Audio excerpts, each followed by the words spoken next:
Now I'd like to turn to our final to share with us a little bit about kind of a local initiative that he has been rather instrumental in heading up for some time, but he'll tell you a little bit more about it. But we thought it would be useful, and I hope you've gotten this sense as we've gone along this morning, that we would start out talking about this issue from a more sort of a national perspective and then gradually move to a more local perspective so you actually see the trend from federal policy to how this actually gets implemented at the state and local level.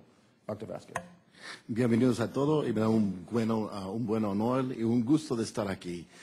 Especialmente, gracias, Naleo, Valley Cuevas, who did invite me, and also to share with us a little bit about kind of a local initiative that he has been rather instrumental in heading up for some time, but he'll tell you a little bit more about it. But we thought it would be useful, and I hope you've gotten this sense as we've gone along this morning, that we would start out talking about this issue from a more sort of a national perspective and then gradually move to a more local perspective so you actually see the trend from federal policy to how this actually gets implemented at the state and local level.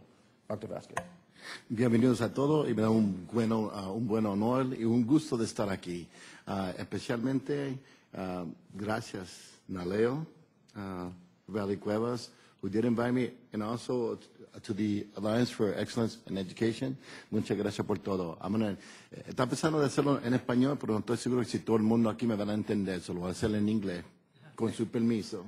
Just imagine about 50, 80 years, every third person is going to be Latino in this country. I want to be your neighbor. I want to be your neighbor. And so I'm looking forward to that.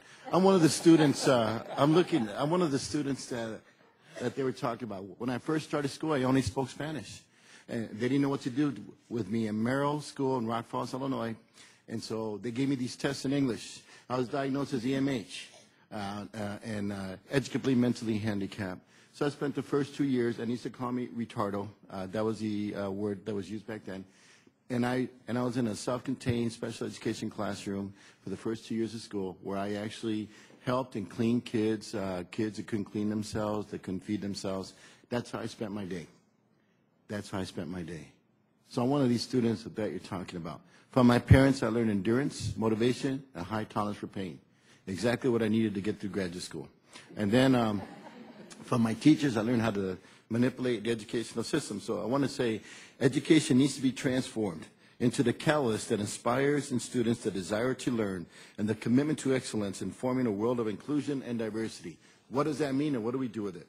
Well, we all know what works. Parent involvement, we know that. Adult-child ratios, we know that. Smaller classrooms, we know that. Academic learning time, more time on learning, we know that. We need to have a common knowledge base and strategy. We know that. Our schools have school psychologists, school counselors, nurses, social workers, you name it. We know that. And yet many of them don't even know who each other are. And they only call your child after they've fallen behind 2 years.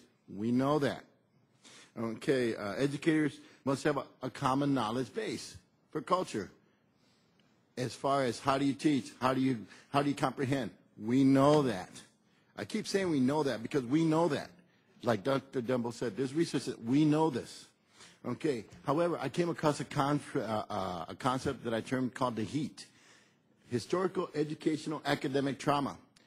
I interviewed about 200 to 300 parents, both grandparents, great-grandparents, and I asked them, what happened to you? Why didn't you only make it to 7th grade? See, my father only made it to 7th grade. My mother only made it to 4th grade. Together, they almost have a high school education, together. And so I asked, what happened? And they told me, and the reason I coined it historical, educational, academic trauma, educationally, they were not allowed to attend school. And when they were, every time they spoke Spanish, they got punished, physically punished. In 1962, when I spoke Spanish to the classroom, I was brought up to the front of the classroom, bent over, grabbed my ankles, and they used to hit me with a paddle. But they always had a witness as another teacher to watch. The same thing happened to my parents, the same thing happened to their parents.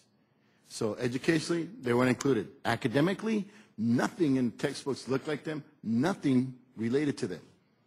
The trauma, this transcends from one generation to the next, to the next. So when I'm talking to my dropout students, they tell me, you know, when they go home, their parents say, ay, mijo, ay, mija, no te apures, ¿sabe? Ahí buscamos, and you're going to be okay. Or, no te apures de la escuela, we can work.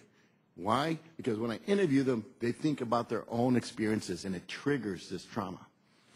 We need to heal. That needs to stop, and there's no excuse for that.